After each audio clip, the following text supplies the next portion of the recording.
We're getting there. We're getting there. We're ready to install the pistons. Here's the things that you're going to need. You're going to need your Haynes manual so you can get the right torque specs. Thing is, you don't have to go in order. It's just 20 foot-pounds torque on the rod cap bolts, and then additional 90. But it doesn't matter the order. So here's what you're going to need. Probably going to need some brake cleaner to clean out the cylinder bores, little oil just to coat the inside cylinder walls. Probably should have a pair of gloves. You'll need some assembly lube. You'll definitely want a ring compressor. Of course, your piston assembly you want. You need your connecting rod bearings, lint-free cloth. I've got the breaker bar for my additional 90 degrees. You'll need number 11 socket. Might want an extension, I don't know. And then a torque wrench so you can set it to 50. Now, this is a Pittsburgh Pro torque wrench from Harbor Freight Tools. You know, I don't like it. The thing is, if you're gonna do this more than once, I'd invest in something decent. I don't know if I'd buy Snap-on, but I know there's good stuff out there that's not Snap-on, that's not $400 or $500 for a torque wrench. But I don't like this Pittsburgh one. The thing is, I might only do this once. But if you're a young feller and you think you're only going to do this once, or shouldn't say young feller or young person, you might only think you're going to do this once. But who knows? If you're living another 30 or 40 years, you might need it again. So it might be worth it just to spend a couple $100 and get you something decent. That's my thoughts on the torque wrench. I've got to use it. If you can find somebody to borrow one from, that'd even be great too. Like a mechanic friend that'll let you borrow his torque wrench. But I don't have any of that either. So I got to use what I got to use. I don't like it, but that's what I got. Anyway, moving on. First thing we're going to do is clean out the cylinder walls. And then we're going to put the pistons in. Just, I got a lot of overspray in there when I did the, looks like we got to go to O'Reilly's. I'm out of spray. I might have to get my boy in here. My hand barely fits in that. Yeah, we might have to run down to the auto parts store and get some more brake cleaner.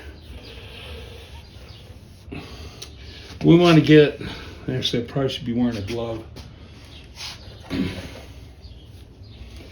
want to get all the honing dust, paint, the grime, any surface dust that might have got in there from the machine shop or being here kicking around in the garage for a week. Has it been a week since I picked this up? It has been a week since I picked it up. Yeah, it's time to make a trip. Guess we'll be back later and finish these up. But you don't need to be around. I mean, you can clean a cylinder wall, can't you? You don't need to watch me do it, do you? Well, it's time to install the pistons. So what we're going to do is we're going to take a bearing. We're going to take, you can't do this wrong, but we're going to put the bearing in, and then we're going to put it in the cylinder. I hope that when we put it in the cylinder, when we're trying to punch it down, it won't knock the bearing off.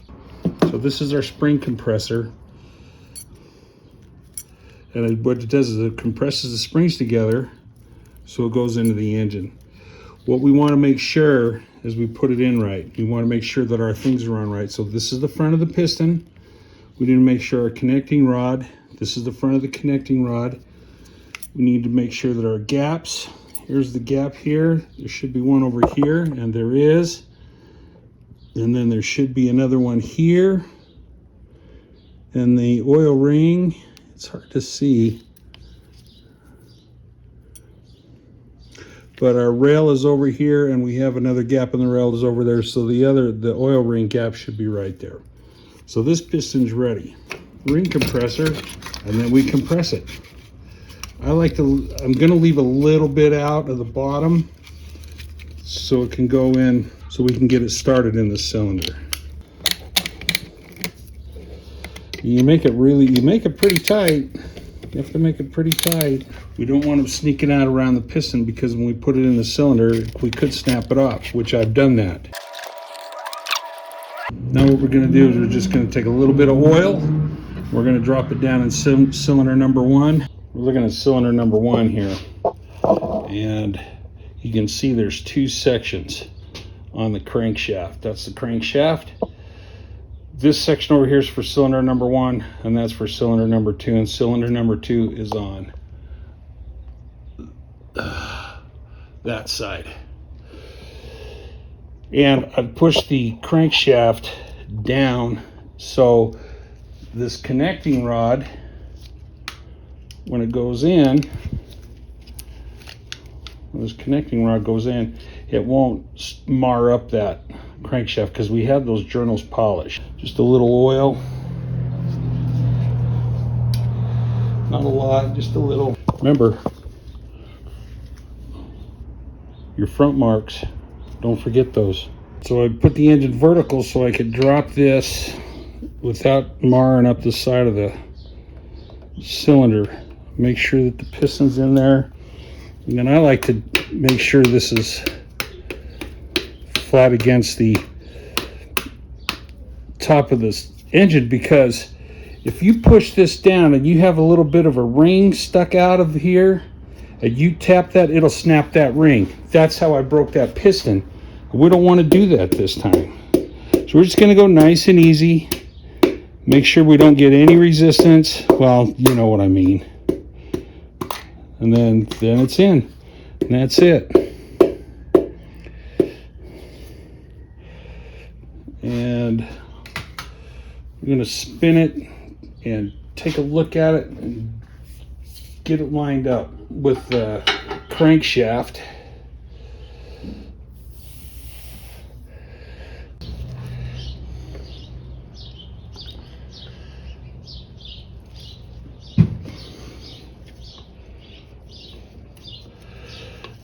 I'm trying to be really, really careful, and I do something stupid like that.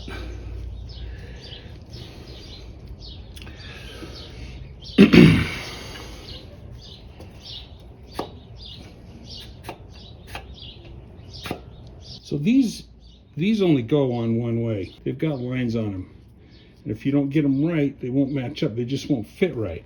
So it's really hard to mess this up. All right. Now I don't have the bearing in it yet, but you can see it goes this way. If you try to put it in this way, it doesn't line up. Not to mention the tabs for the bearing are only on one way, and they go on the other side.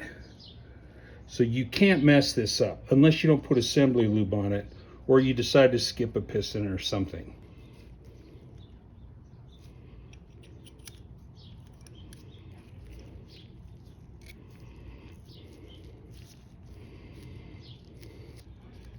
Okay, like this. Then your bolts, and I'm just going to run these down with the ratchet real quick. I'm not going to torque them. I'm just going to run them down, and we'll do all the pistons, and then we'll come back and torque them. But we want to get this, at least the caps on, so the pistons don't fall around all the time. And these are long bolts, so. And move on to the next one. Piston number 1's in, and I don't hear anything strange.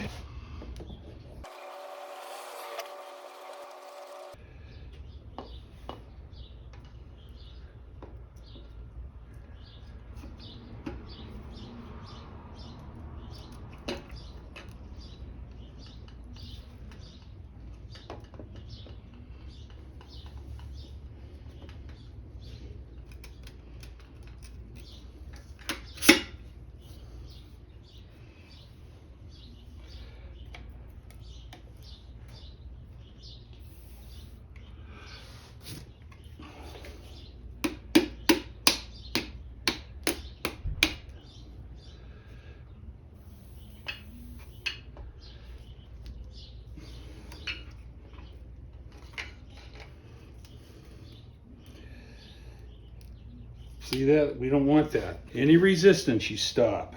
Any at all.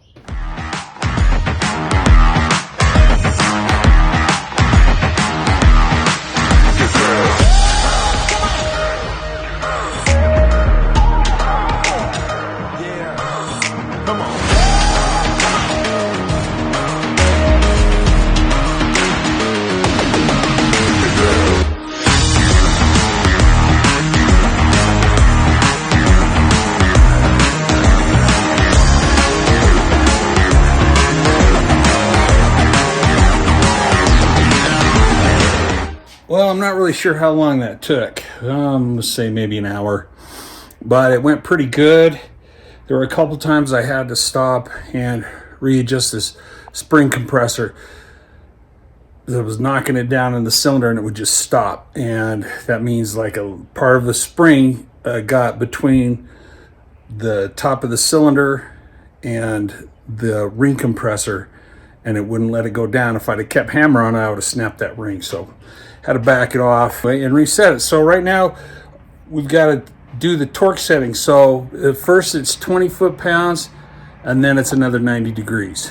I'm just going to show you on one piston number one, and then the camera batteries are dying.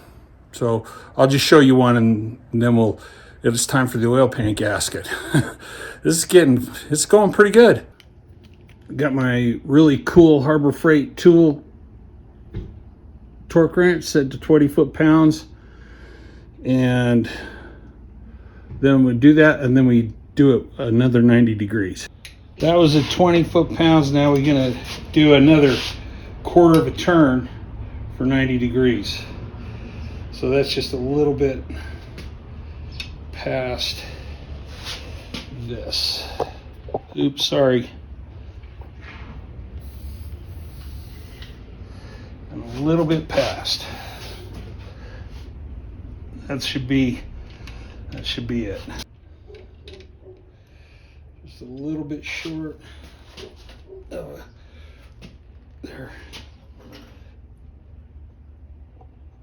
About right there. That should do it. So then I just got another 7 more cylinders to do, and we're done with the piston. Just gonna test it and see if it spins without any resistance, and it spins good. I don't hear any weird noises. Everything runs like it should. All the pistons are facing the right way. See the arrows? Next step, we got to put on the oil pump. The oil pump goes right there. I got to take off this off. New oil pump. Came with the rebuild kit. And you just line up the flat parts with the flat parts on this drive. Maybe. I think it should go on easier than that.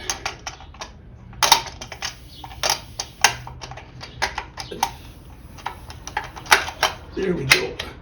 It only gets one screw right there. The rest of them are, yeah, we'll just snug it up.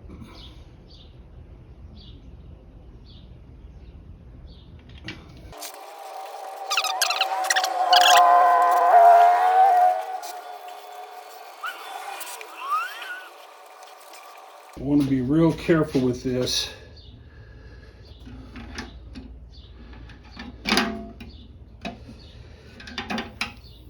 If you guys remember, I don't know if you remember, but when we first took it apart and it didn't have any oil pressure, it wasn't pumping out very much oil. The gasket on this was broken. And I think that was the whole problem. And if I had just replaced that gasket, I bet we'd be money ahead.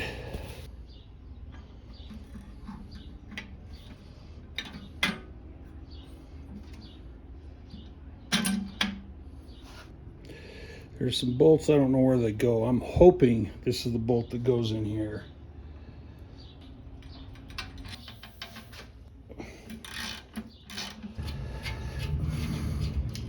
So once we get this on,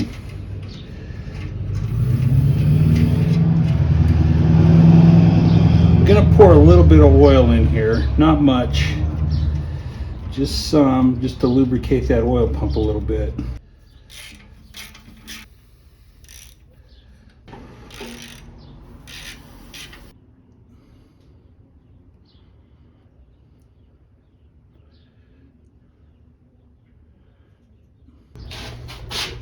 So what I'm saying is, there's not going to be any old gasket material on here because you don't use or any kind of sealant. You just use this gasket that's already set up with everything.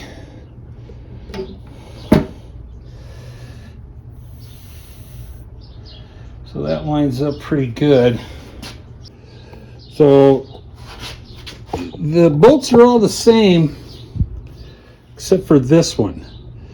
This one is to hold the transmission line. And so it goes right. Can you see? Let's see. It goes right here. That screws in right there on the passenger side. And it's there so when you mount, the transmission lines mount to it. But all the other ones are the same. It's basically a star pattern. 1, 2, 3, 4, 5, 6, 7, 8, 9, 10. Yeah, download this, get the book or whatever. Just follow that pattern so it torques down properly. Here we go.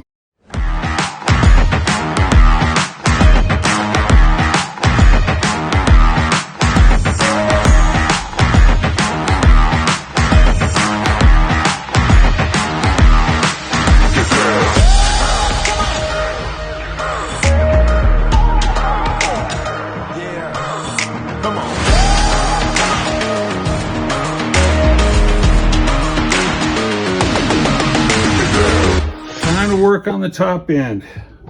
Heads are next, so we got to mount the new camshafts on there.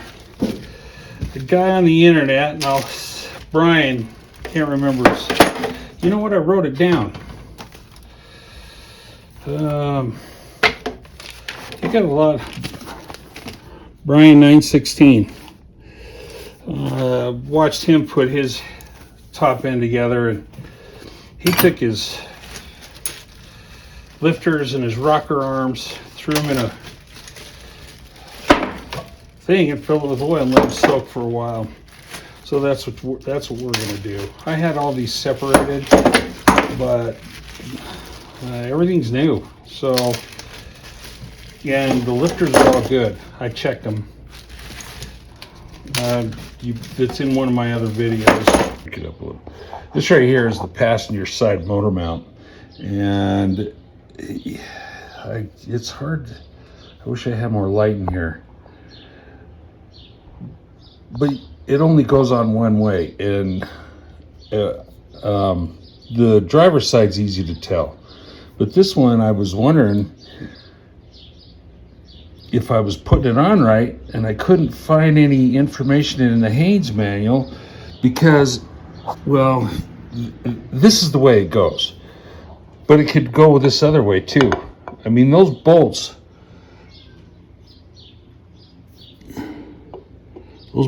damn near line up no matter which way you put it in.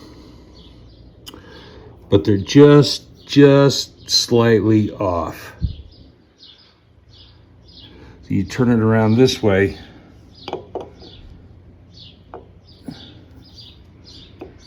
and they just line up. They line up that way. So that's the way that it goes. I'm going to call these the long tangs of the motor mount, go towards the back of the engine. Anyway, so we're going to start with the passenger side. We're going to mount this mount. We're going to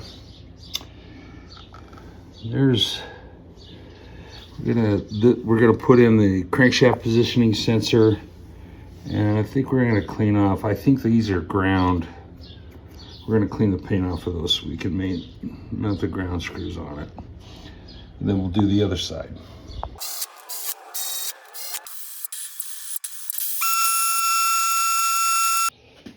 Got a bag back from the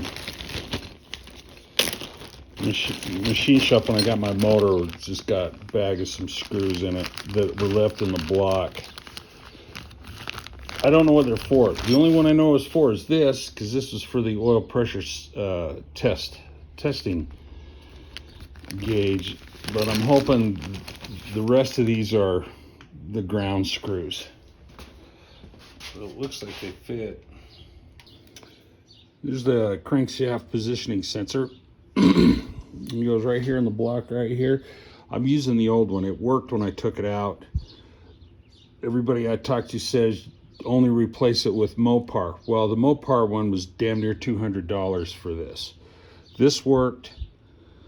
Apparently it's a real pain in the ass to change them out, but I don't have $200 for a sensor right now. So the book says I just cleaned it up real good, and then I put some motor oil around the seal here, and then you just put it in and bolt it. The bolt's 14 millimeter, shouldn't be a big deal. It says carefully put it in.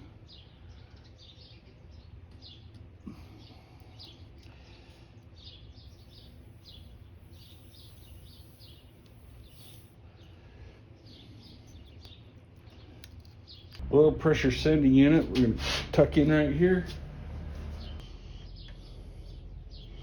Not tape sealer, thread sealer. Remember, this one had a big socket, 1 1/16 inch. A good position for it for the clip, probably, you know, maybe over here, so it's out of the way of the oil filter and this. Yeah, let's do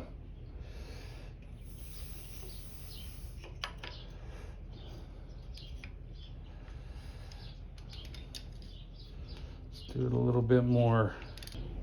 That should do it. That way, if you have to disconnect the connector, the oil filter's not in the way and it's not up here or down there. You can hopefully get a hold of the clip to pull it apart. Looks a lot better. Let me get this off in case I need it for a ground.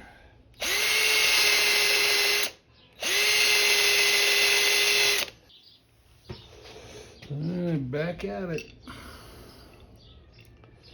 Done. Hi. Hey, are you recording right now? Mm-hmm. How's it going out here? Fine. How's it going with you? It's nice and cool upstairs. I didn't want to come up. Get out. Get up. You didn't? You walk in. This is the right passenger side cylinder head. This is the one we're going to put together. These are the things that you're going to need to have to put this together.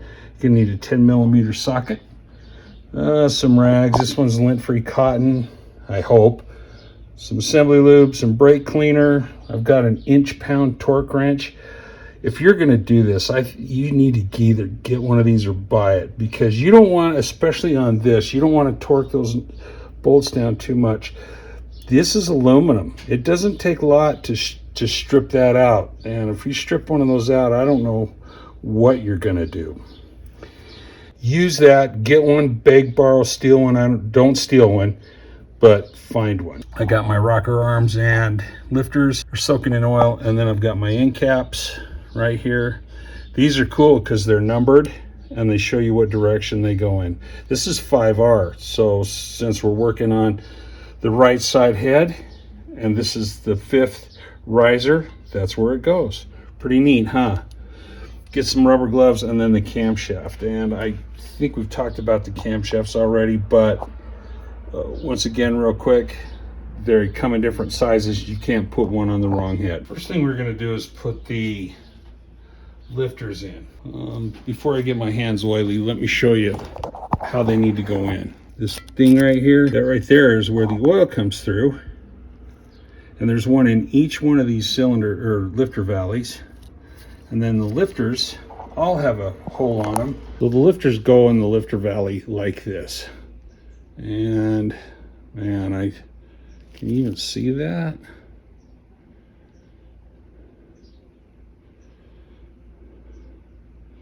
Well, it's not going to show, but there's a hole in the lifters right there.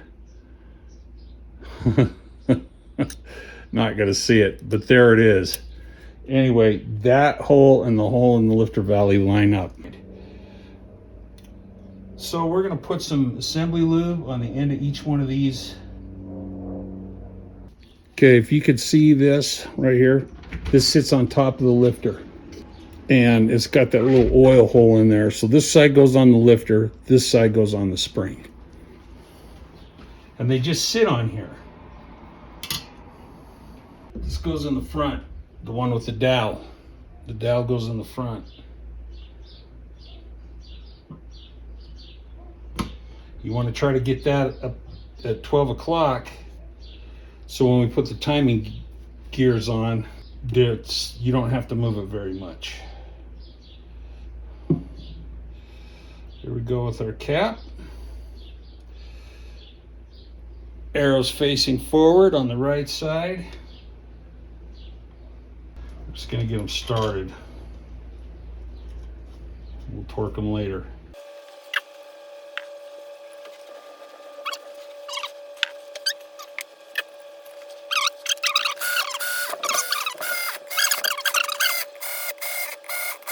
What I want to do is I want to check underneath here and see if any of the valves are coming out from underneath the deck.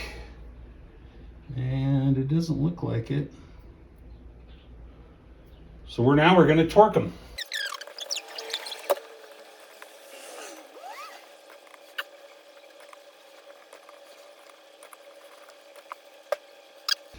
They're all torqued to spec, everything's put together. I just need to check underneath it one more time. You know, some are open, this one's open pretty good, but they're all not coming over the deck, so we're fine. We just got to get them mounted on the engine block. I was putting the timing chain in on, was it Sunday? Yeah, it was Sunday, and then I had family come over, so I couldn't finish it up, and I didn't get everything torqued down. And I put Loctite on the threads, so I've got to take them out and Loctite them and then torque them down to spec. So I got to start over. Thankfully, I didn't get very far, but I'm not going to go through all the detail of it. There are 2 videos out there that are extremely good on changing or replacing your timing chain. And one's Bryan916, the other one is Martinbuilt. Go check those guys out. What I'll do though is I'll record me doing it, and if I run into anything, any problems, we'll slow down, we'll talk about it. These bolts right here, the silver looking ones, the aluminum looking ones, they're the ones that go in the head, and there are 2 of them, one on each side. So make sure you don't mess those up. The other ones go in the block.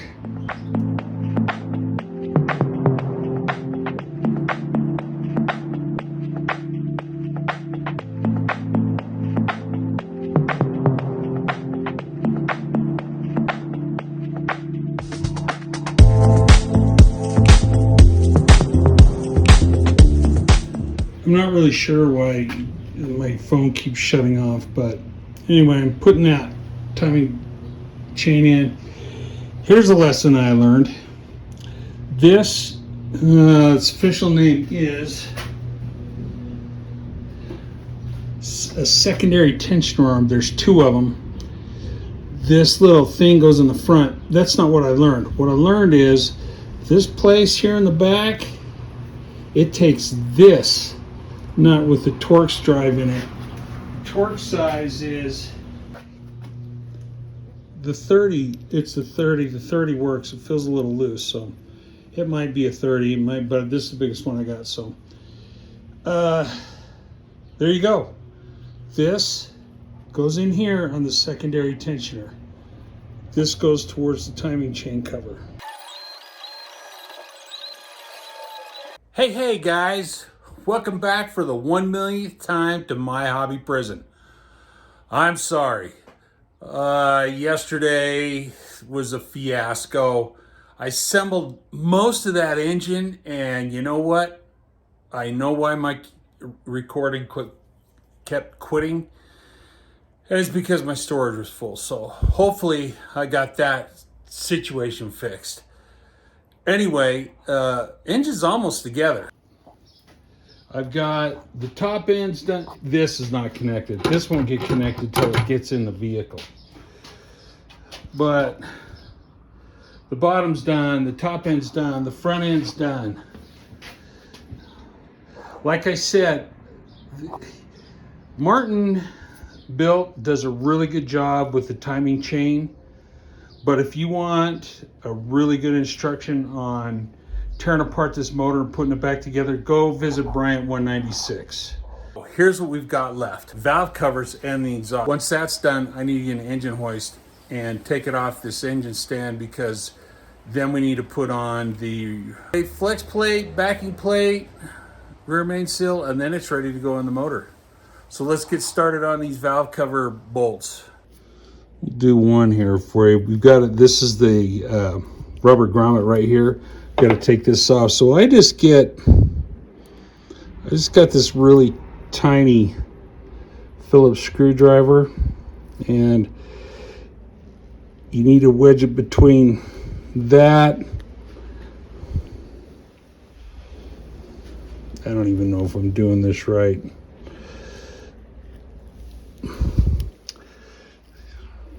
The metal, and then kind of just try to let me see if I can get that in the field of view. Get that over the top.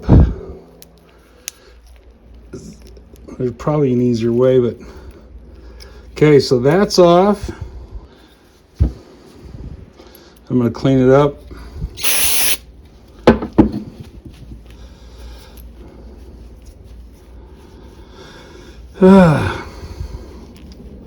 Pretty easy process, really. They go on a lot easier than they come off. The bottom part, the small end points to the small end on this, and it just pushes on. Well, I thought it did. Twisted on, I guess.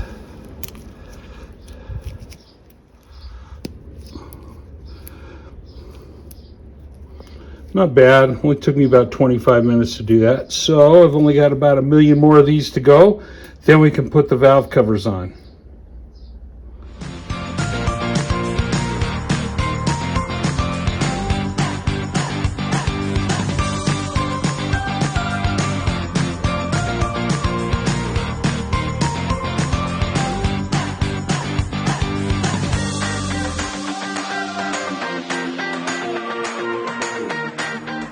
I figured out a better way how to do this to get these off. Watch it not work now, but instead of going on the front, you go down the back, you get under that, you get your screwdriver or whatever, your pry tool, push it all the way through, and then you pry it up. And that takes it a lot easier. So I've got this one and one more to do, and we'll finish up with this valve cover, and then I'll do the next, but I'm not going to show you all that. That was tedious. Plus, it's only 9 million degrees out here in the garage today, August 6th. I got it all done. Let me just show you, let me show you this. So you'll notice here that there's different size bolts. Some are bolts, and some are studs. And what I did is, when I took the valve covers off, and you need to know, it doesn't matter when you take the valve covers off which side they go on. You don't have to label them because they only go on one way. But what I did when I took them off is I took a picture of the valve cover and made sure that I got a good indication of where each different bolt goes. And then I labeled the inside of the valve cover with some tape. This I labeled B. This This I labeled B. So I took a picture of it with all the screws in it, bolts in it, labeled it B, and then when I took it out, I labeled the bag that it came in. Now this is bag A, but that's because I threw the valve B bag away. I don't need it, but that's just an example. So if you don't have a good memory like I don't, it's a good idea just to take a quick picture of stuff and label it. Take the time to do that so when it's time to put it back on, you're not fighting it. So anyway, those are done. I just have to put them in the valve covers, and then the valve covers are ready to be put on the block. This has been a pain in the ass, just putting these valve cover gaskets on. Just so you know, they are labeled. There's a little tag right here. This one says right.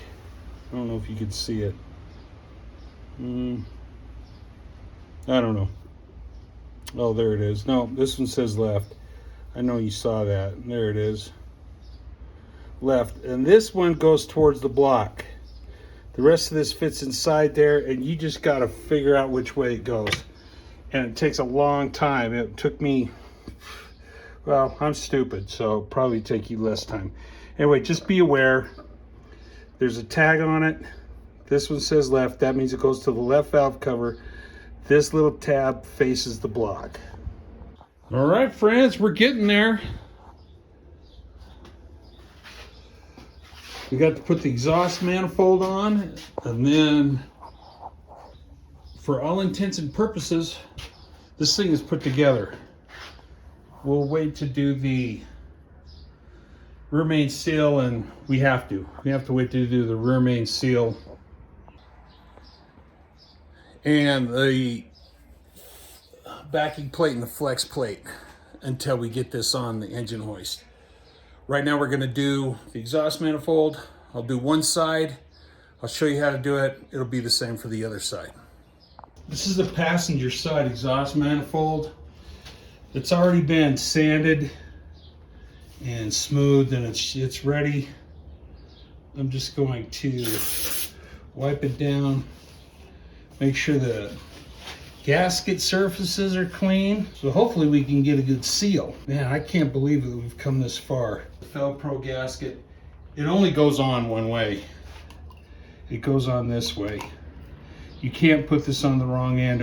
It doesn't go on the other side at all. You can't flip it this way. It obviously doesn't fit. And you can't flip it this way. It doesn't fit. So it only fits one way. So you can be confident that you're putting it on right side out and the right way it goes. And we just need to put it on here nice and straight. And we're going to run the bolts through.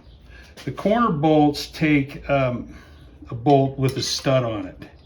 We'll put those in later. We'll get a couple started here.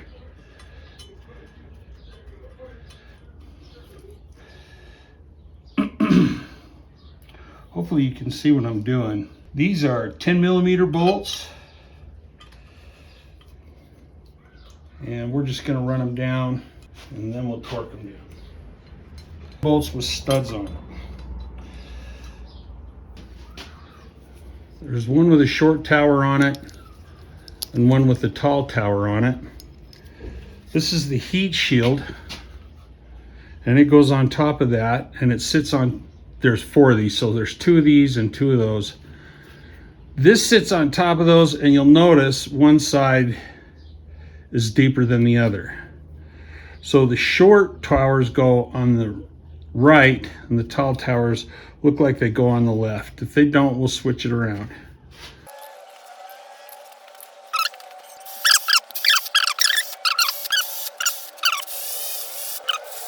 Work our way out again.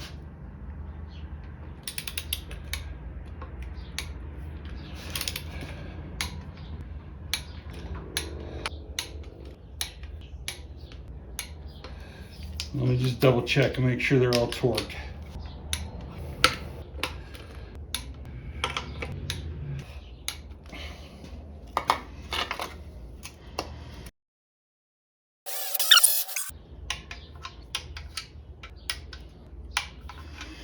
Okay, let's just check them one more time.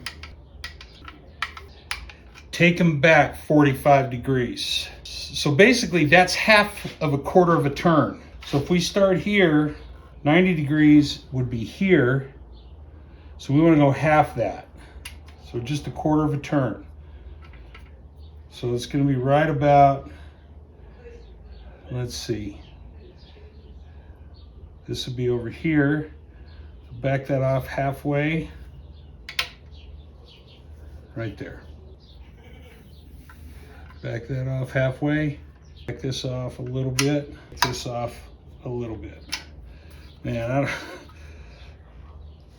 well, it's more than finger tight. There you have it. This would be the passenger side of the motor is done. One more side to do. And this vehicle, this engine is put together basically. I'll bring it back and show you the final result.